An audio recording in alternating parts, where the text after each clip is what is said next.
Ok, entonces los tractos ascendentes y descendentes que vimos en la clase pasada o en el video pasado eh, son los que vimos en esta imagen. Cómo están distribuidos los axones en los diferentes cordones de la médula espinal. Entonces, en el cordón posterior vemos cómo tenemos al fascículo de grácil, que ese está localizado más hacia lo medial, y de cuneiforme o cuneatus, que está más localizado en el cordón posterior, pero más hacia lo lateral. Esos son los tractos o fascículos que tenemos en el cordón posterior de la sustancia blanca de la médula espinal. Después, si nos pasamos al cordón lateral, les mencioné que el cordón lateral es un cordón muy amplio. Entonces, trazando una línea imaginaria entre el ligamento dentado y el conducto ependimario, lo puedo dividir en un cordón lateral posterior y en un cordón lateral anterior, o cordón lateral dorsal y ventral. Entonces, vamos a ver cómo en el cordón lateral dorsal voy a tener al espino cerebeloso dorsal, que es este numerado con el 3, y voy a tener el número 4, que es el tracto córtico espinal lateral. Y en la intersección entre el cordón lateral dorsal y ventral voy a tener 5, 6 y 7, que es el espino talámico lateral, el espino cerebeloso ventral y el rubro espinal. Recuerden que según el nombre es ascendente o descendente. Si tiene espino algo, excepto grácil y cuneiforme, son ascendentes, y si tiene algo espinal, es un tracto descendente. También el 8 va a estar en el lateral ventral, que es el espino tectal, y luego ya en el cordón anterior voy a tener del 9 al 15, que es el córtico espinal ventral, el olivo espinal, el espino olivar, tecto espinal, retículo espinal, vesíbulo espinal y espino talámico ventral. Entonces, esto es como el mapa o la guía en cuanto a los tractos o fascículos que debemos de aprender a localizar dentro de la sustancia blanca de la médula espinal, en los 3 cordones que ya vimos: cordón posterior, cordón lateral y cordón anterior.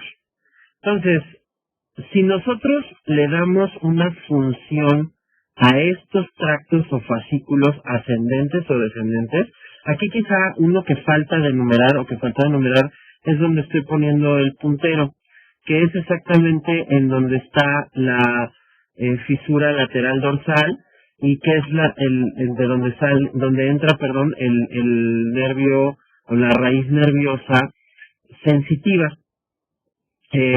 Y que fue cuando en el video pasado vimos cómo era uno de los límites entre el cordón posterior y el cordón lateral, y ahí les dije que existía un fascículo que se llama dorso lateral, que tiene un epónimo que es el fascículo de Lissauer. Entonces, fascículo o tracto dorsolateral o de Lissauer. Entonces, esos son todos los tractos o fascículos y dónde encontrarlos en las diferentes porciones de la sustancia blanca. Entonces, hay que hacer un resumen de en qué cordón va cada uno de los tractos.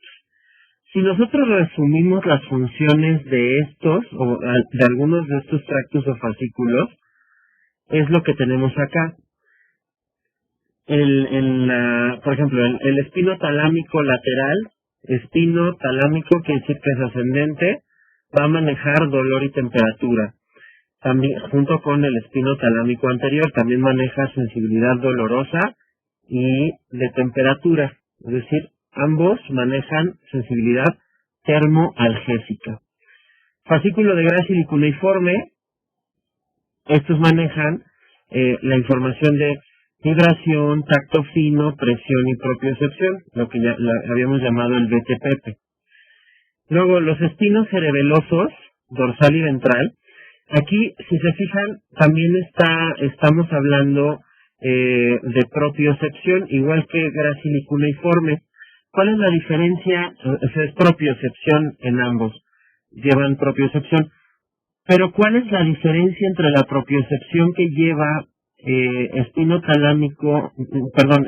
grácil y cuneiforme versus la propiocepción que maneja espino-cerebeloso.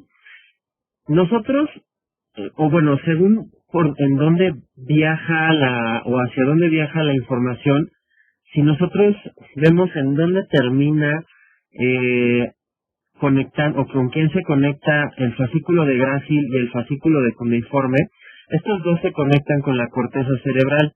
Entonces la información de propiocepción la llevan hasta la corteza cerebral, es decir, con esa información que está llegando a la corteza cerebral, nosotros nos vamos a dar cuenta, o sea, vamos a ser conscientes en dónde están nuestras articulaciones. Pero más adelante en esta clase, cuando veamos el tracto ascendente, los tractos ascendentes y descendentes, para poder planear un movimiento no nada más necesita la corteza cerebral volver consciente en dónde están nuestras articulaciones. Otra gran parte del encéfalo que maneja la cuestión motora es el cerebelo. Entonces, como a manera de ahorrar tiempo para planear movimientos, la propiocepción también se lleva a el cerebelo. Y entonces lo que está haciendo es que se le informa de la posición de las articulaciones, tanto la corteza como el cerebelo, para que después se genere una planeación del movimiento, pero pues ya no se tenga que dar la información de dónde están las articulaciones porque el cerebelo ya las tiene. Entonces la diferencia entre la propiocepción que va al cerebro o a la corteza cerebral versus la propiocepción que lleva espino cerebeloso hacia el cerebelo. El córtico espinal lateral y córtico espinal ventral son tractos descendentes que llevan movimiento, órdenes motoras desde la corteza hacia los músculos del cuerpo, y ahí viene la especificación de hacia dónde se va, son los movimientos. El sistema motor lo puedo dividir en 3 subporciones: el que planea, el que hace movimientos finos y el que hace movimientos gruesos. Un movimiento fino es un movimiento, por ejemplo, como escribir, pintar, son movimientos que necesitan muchos músculos o la interacción de muchos músculos, y habitualmente es en las partes distales de las extremidades. Por el contrario, un movimiento grueso es un movimiento para mantener la postura, o como por ejemplo cuando nos vamos a tropezar y entonces tratamos de hacer la corrección de la postura del cuerpo, de la cabeza, para guardar el equilibrio, o movimientos de partes del tronco o de la parte proximal de las extremidades. Eso es lo que se denomina un movimiento grueso o grotesco. Entonces, córtico espinal lateral y anterior llevan información de movimientos finos. Y a este tracto córtico espinal lateral y ventral también se les conoce como la vía piramidal.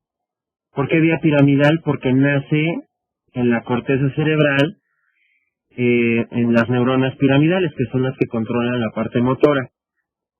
Y a todas las vías que controlan movimientos gruesos también se les puede llamar en conjunto vías extrapiramidales, que son las que siguen. Por ejemplo, el tecto espinal, el rubro espinal, el vestíbulo espinal, el olivo espinal. Esos 4 son vías extrapiramidales que controlan diferentes aspectos. Por ejemplo, el tecto espinal acomoda la cabeza con respecto a movimiento, a lo que capta el ojo. O sea, por ejemplo, si viniera una pelota de béisbol hacia mí, antes de ser consciente de que viene hacia mí la pelota de béisbol, yo muevo la cabeza gracias a esa vía extrapiramidal. Por ejemplo, la rubroespinal activa músculos flexores de las extremidades e inhibe a los extensores, La vestíbulo espinal también, hace lo contrario que la rubroespinal, es decir, facilita a los extensores e inhibe a los flexores, y la oligoespinal le ayuda a la tectoespinal a mover cabeza y cuello para corrección de postura. Y el tracto dorsolateral o del Isauer que nos ha marcado ahí, ese es el único que funciona como un tracto ascendente y descendente, pero en la misma médula espinal. Es decir, ya lo vamos a ver más adelante en la clase, pero ese me intercomunica secciones medulares, tanto hacia arriba como hacia abajo. ¿Para qué necesitaría esto? Por ejemplo, cuando yo recibo una aferencia de dolor, o sea, me piqué un dedo, y llega a un nivel medular específico, si nada más se activara ese nivel medular, pues nada más movería el dedito, ¿no? O sea, nada más movería un poquito, pero esa no es la respuesta natural que damos.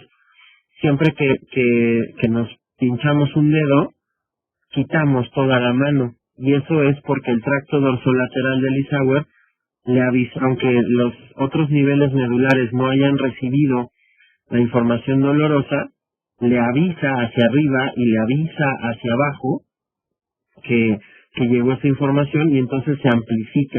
Para eso sirve el tracto dorsolateral o tracto del Isauer. Una vez establecidos ya más o menos cómo se distribuyen en los cordones de la médula espinal, los tractos, vamos a empezar a ver primero los tractos ascendentes, es decir, los que llevan la información sensitiva hacia el encéfalo. Y vamos a empezar primero con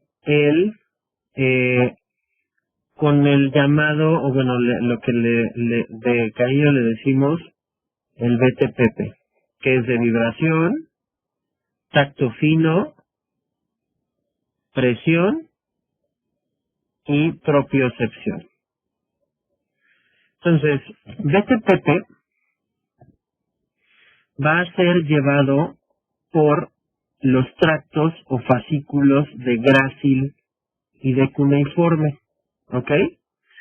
Aquí vamos a ver que BTPP, la diferencia es, si yo trazo una línea imaginaria en el dibujo, más o menos a este nivel, en algunos libros marcan que es T8, otros T10, otros T12, en realidad no importa, pero esa línea me delimita de la mitad del cuerpo hacia abajo y de la mitad del cuerpo hacia arriba. Entonces, grácil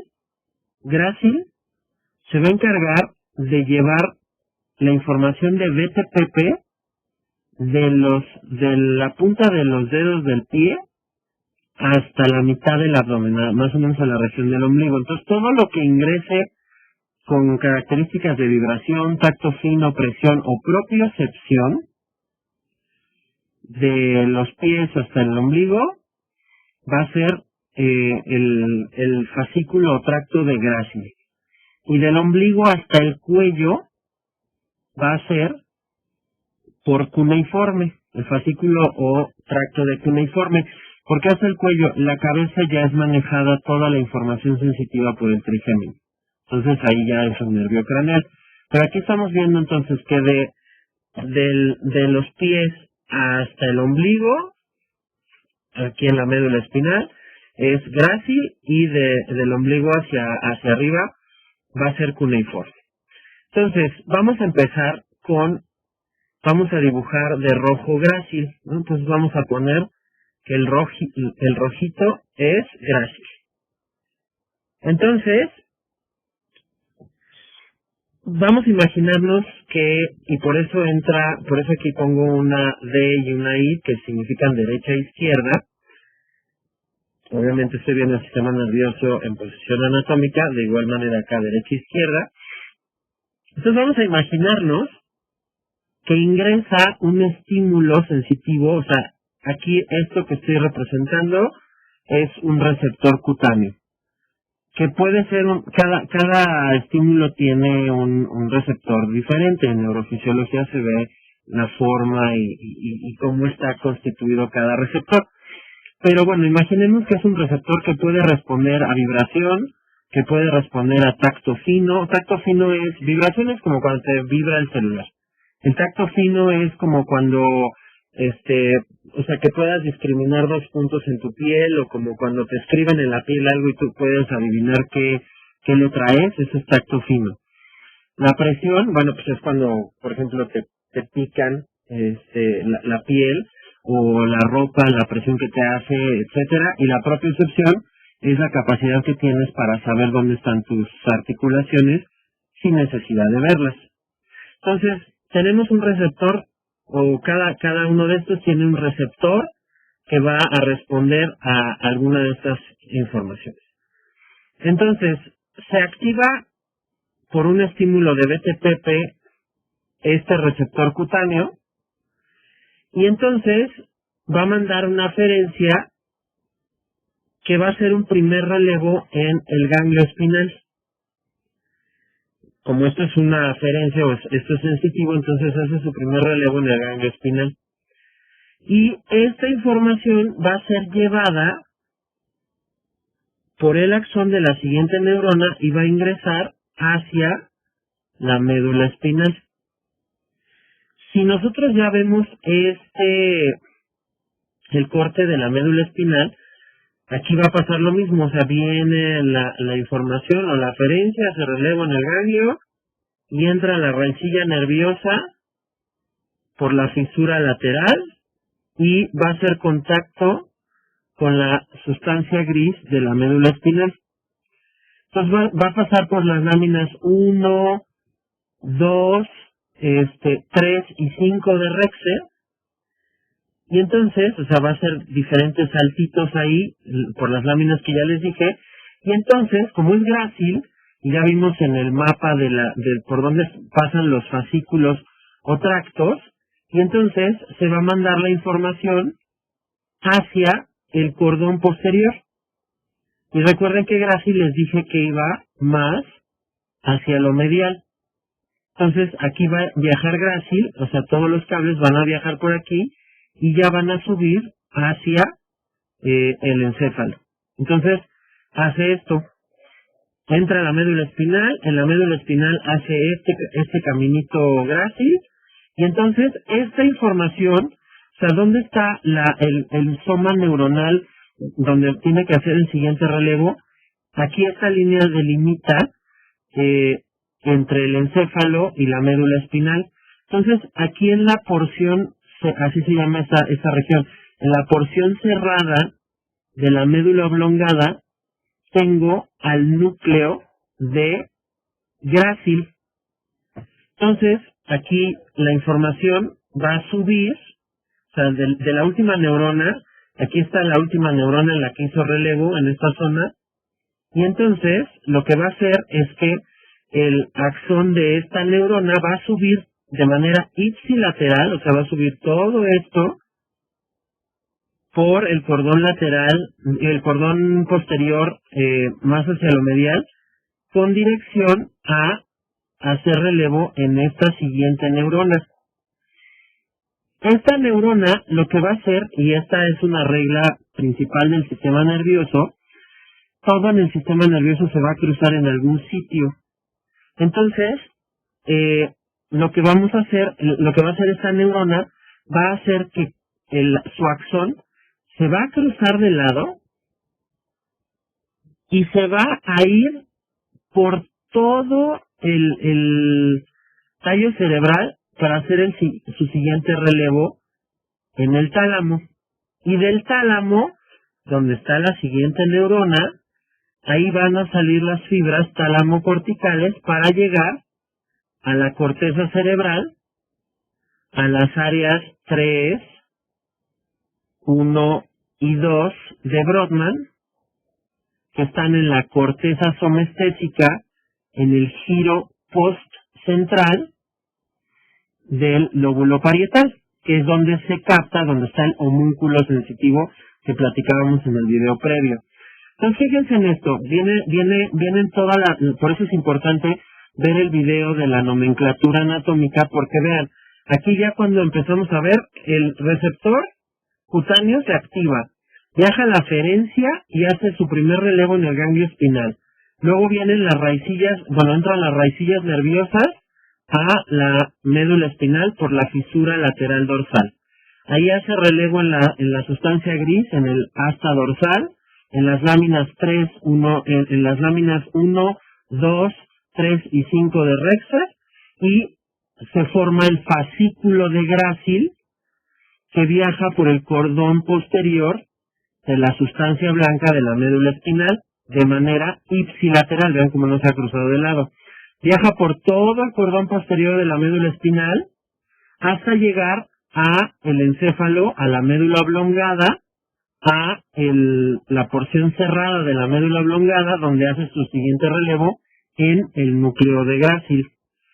Ahí ya se forma la vía de Gracil. ¿Por qué vía? Porque ya entramos al encéfalo, entonces ya empieza, aquí abajo era el fascículo y acá arriba ya es la vía de Gracil. Entonces aquí la vía se vuelve contralateral mediante este axón.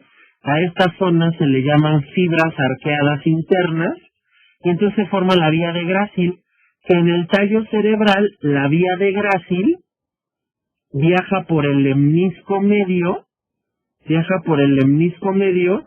hasta llegar a hacer relevo en el núcleo, en el núcleo ventral posterolateral del tálamo, hace relevo en el núcleo ventral posterolateral del tálamo, y de ahí salen fibras tálamo-corticales que pasan por la cápsula interna, región subcortical, y hacen relevo, o su relevo final, o llegan a activar a la corteza somestésica, áreas 3, 1 y 2 de Brodmann, que se encuentran en el giro post-central del lóbulo parietal, y con esto, la finalidad de todo este camino es que podamos saber en qué parte de nuestro cuerpo, en este caso del ombligo hacia abajo, recibimos BTPP, o sea, hacemos consciente BTPP en la corteza cerebral. Entonces, esta es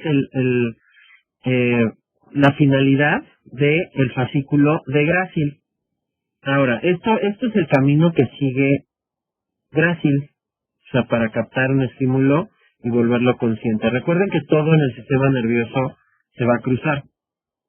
También hay un lineamiento que siempre me gusta decirles cuando estamos estudiando estas vías, para que tú puedas medir tu aprendizaje sobre estas vías ascendentes o descendentes.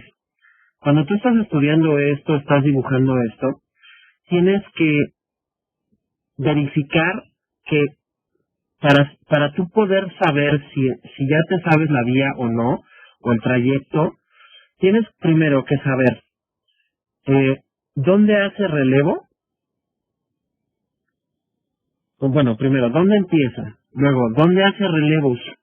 ¿Dónde se cruza? ¿Por dónde va viajando?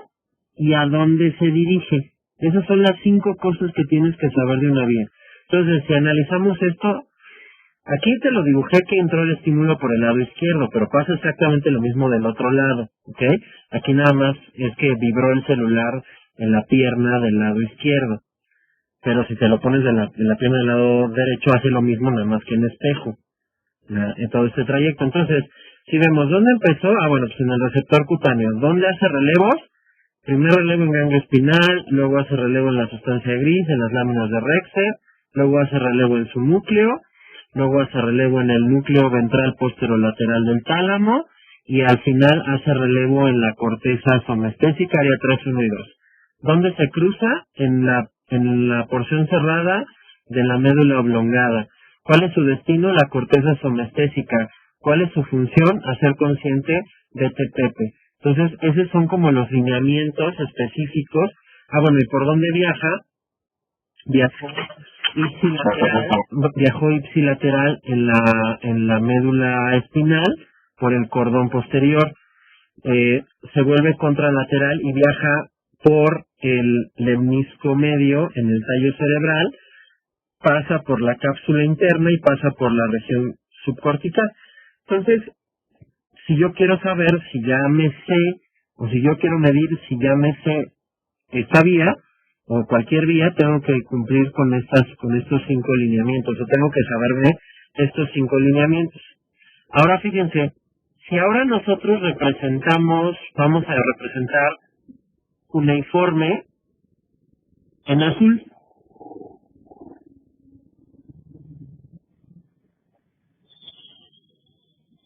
Cuneiforme, recuerden que es la sensibilidad igual BTPP, pero del ombligo hasta el cuello. Entonces vamos a imaginar que cuneiforme hace exactamente lo mismo. Aquí se va a estimular un receptor cutáneo con BTPP, en cualquier receptor que venga del ombligo hacia arriba. Va a viajar la aferencia, hace su relevo en el ganglio, se mete a la médula espinal, sube de manera ipsilateral, hace relevo en su núcleo, que también está ahí cerquita de donde estaba el otro, se vuelve la información contralateral, sube por el hemisco medio, igual hace relevo en el núcleo ventral posterolateral del tálamo, y de nueva cuenta sale fibras tálamo-corticales que pasan por la cápsula interna, región subcortical, y llegan exactamente a la misma área. Obviamente, aquí pues, ¿a dónde van a llegar? Pues a la parte de donde correspondan, o sea, el homúnculo. Aquí te lo estoy poniendo en un área específica, pero si esto viene del brazo, bueno, pues más o menos llegaría por acá. Si viene del cuello, pues más o menos estaría por acá, y así en cada una de las partes de la corteza. Si hacemos el mismo ejemplo, aquí pues el corte están de acuerdo que si solo va grácil, pues el corte tendría que venir abajo de acá, pero si ponemos cuneiforme viene en esta zona, por eso se forma el surco intermedio lateral dorsal. Entonces, así es como funciona, o así es como estaría grácil y cuneiforme. Hacen exactamente lo mismo, nada más que uno es del ombligo para abajo y el otro es del ombligo para arriba. Por eso, cuando vemos la presentación de tractos, por eso grácil está aquí y cuneiforme está acá. Los dos viajan, son dos fascículos diferentes, pero los dos están encapsulados o empaquetados en el cordón posterior de la médula espinal. Y ya cuando vemos el dibujo, o sea, este es el cordón posterior de la médula espinal, y si hiciéramos un corte acá en el tallo cerebral, que vamos a ir viéndolo más adelante, los dos van empaquetados, o sea, aquí ya es la vía de grácil y de cuneiforme, pero los dos van a ir empaquetados en el hemisco medio. Entonces, por eso es importante saber la nomenclatura, para que así puedan entender los cambios de nombre. Entonces, esto es, tanto grácil como cuneiforme son vías nerviosas ascendentes o trayectos nerviosos ascendentes cuyo objetivo es volver consciente o saber o poder localizar perfectamente, así, y grábense en la cabeza, cuando un estímulo llega al área somestésica, o sea, áreas 3, 1 y 2, yo puedo localizar perfectamente un estímulo, sea el estímulo que sea, puedo localizar perfectamente un estímulo en la superficie de mi cuerpo sin necesidad de ver dónde está. Es decir, si ahorita empezara a vibrarte o te tocaran por atrás el hombro y tú no estás viendo, sabes que te están tocando el hombro derecho y sabes perfectamente dónde. O ahorita donde tengas la posición del pie, sabes perfectamente que lo tienes doblado, tal, tu corteza lo sabe. ¿Por qué? Porque tienes un homúnculo sensitivo en la corteza cerebral. Entonces, todo lo que escuchen que llegue al área 3, 1 y 2 es para localizar perfectamente o volver consciente en dónde entró el estímulo o dónde está estimulándose un receptor en la superficie de mi cuerpo. Ahora el trayecto nervioso, ¿por qué lo llamo trayecto? En los libros los llaman vías, pero eso hace que nos confundamos, porque recuerden que vías es adentro del encéfalo, pero aquí lo estamos mencionando todo el trayecto completo. Entonces por eso le llamo trayecto. Ya si es acá en la médula espinal, bueno, pues lo llamo tracto, fascículo. Ya si es acá arriba lo llamo vía. Pero si lo vamos a mencionar todo, entonces le voy a llamar trayecto nervioso. Por eso yo lo llamo trayecto nervioso. Entonces, ahora vamos a dibujar cómo va la otra sensibilidad que puedo captar con el cuerpo, que es el dolor y la temperatura. Aquí van a pasar varias cosas de manera simultánea. Entonces, primero, en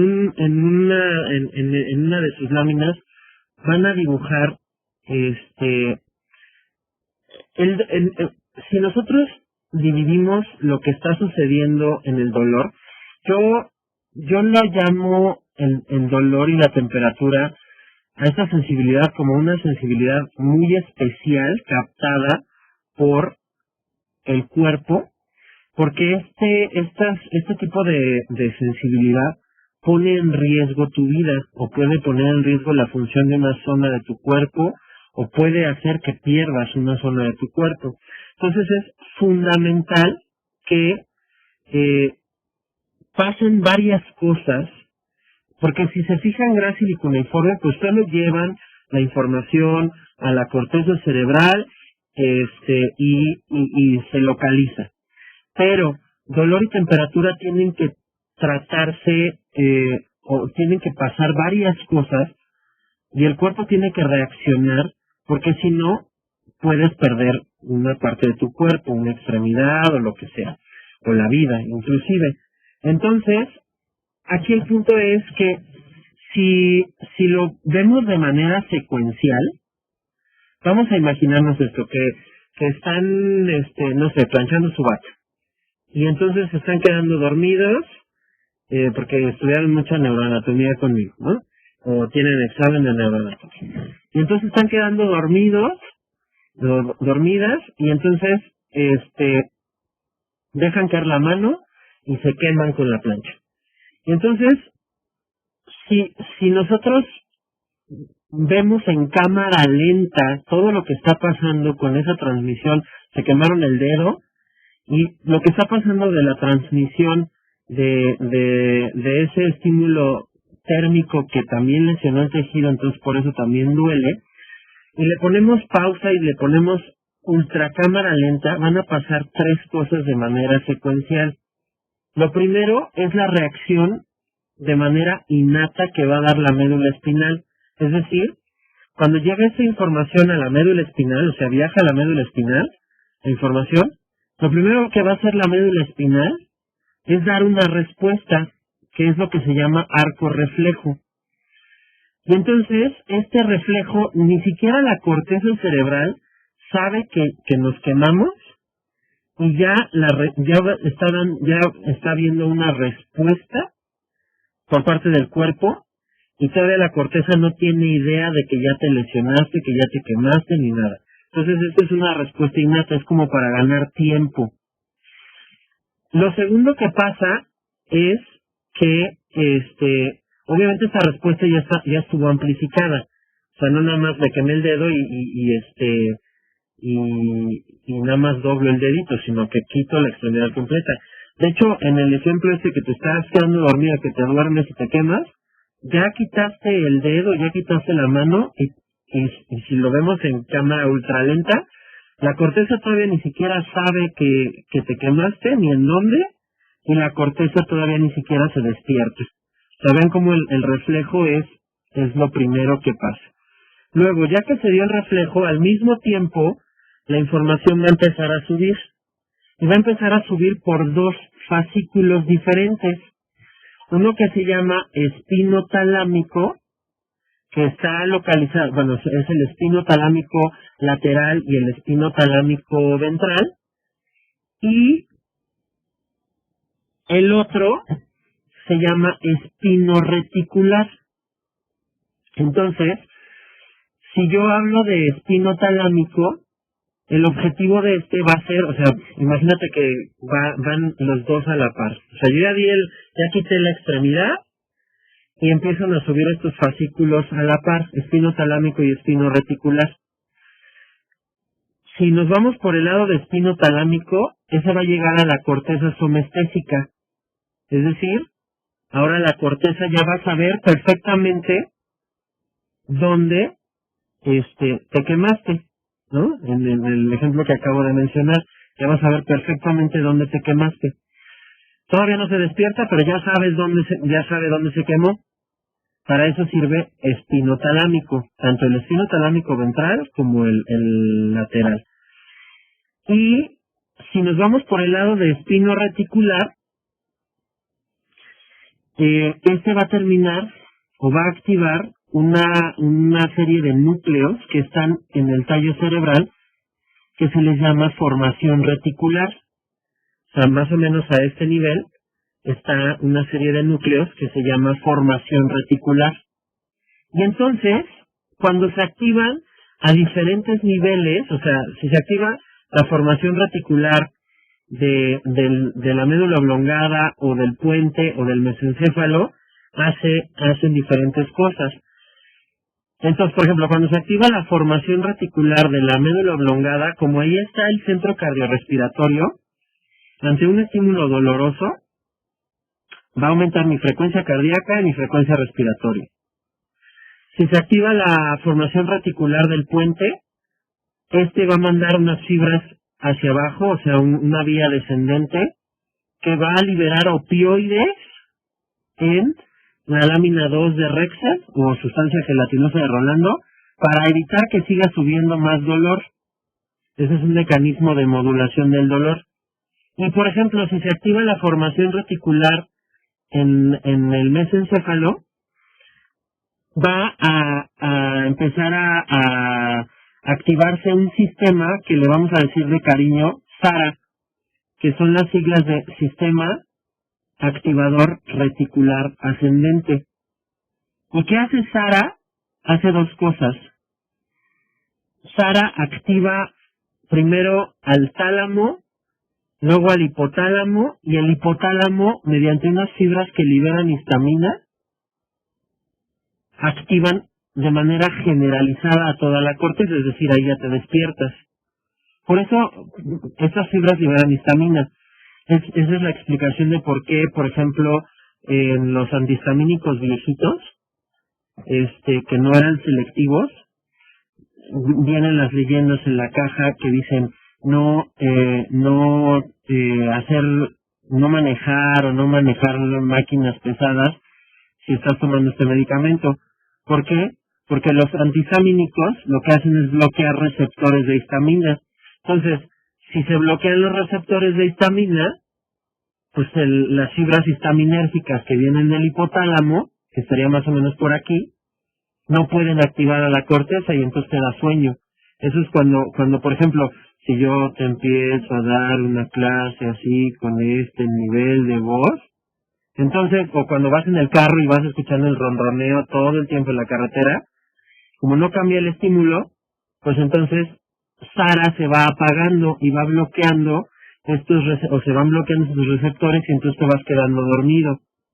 Eso es cuando pierdes el estado de despierto, cuando hay un edema cerebral, por eso te quedas dormido, o cuando tomas antihistamínicos, por eso te pueden dar sueño, porque se bloquea la acción del sistema activador reticular ascendente y no se puede activar toda tu corteza. Un ruido fuerte, un despertador, el ruido del chillido de un niño, para las mujeres sobre todo, SARA se puede activar, obviamente con dolor, eso es genérico, pero cada uno podemos activar nuestro sistema activador reticular ascendente de la manera que nosotros queramos, porque eso lo puedes entrenar. Entonces, por ejemplo, puede pasarte un tren al lado y no te despiertas, pero nada más si eres mamá, ¿no? Y si empieza a llorar tu niño así poquito, luego te despiertas. O puede estar 20 despertadores a tu lado y no, pero el ringtone que le pusiste a tu novio o a tu novia, nada más suena una vez y te despierta, ¿no? Entonces, esos son diferentes estímulos que puede generarte SARA para despertarte. Entonces, esa es una de las funciones de espinoreticular, o de las diferentes funciones. Y la otra función que tiene espinoreticular es activar a un sistema que está formado por diferentes componentes aquí en el encéfalo, que se llama sistema límbico. Y entonces, espinoreticular también, su otra función es poder darle una interpretación sensitiva al dolor. Es por eso que, por ejemplo, imagínense cuando se pegan en el dedito chiquito del pie. Algunos gritan, algunos lloran, algunos se ríen, algunos dicen groserías, otros todas las anteriores, ¿no? Entonces son diferentes reacciones ante un estímulo doloroso dependiendo de qué partes del sistema límbico se activen, y eso ya depende de cada ser humano. Entonces, fíjense cómo van pasando cosas secuenciales. Primero entra el estímulo y se activan tres partes: los reflejos, y luego sube espinotalámico y espino-reticular. Cuando espinotalámico llega a su destino, localizas perfectamente dónde te dolió, y cuando se activa espino-reticular tienes esta variación en la frecuencia cardíaca, variación en la frecuencia respiratoria, vías de modulación de dolor, activación de SARA para despertar a la corteza y darle el sustrato emocional al estímulo doloroso cuando se activa el sistema límbico. Entonces, vean cómo el dolor y la temperatura es mucho más complejo su camino dentro del sistema nervioso central con respecto a el grácil cuneiforme, que solo entran, se cruzan, suben, se cruzan y ya se localiza perfectamente el estímulo sobre la corteza cerebral.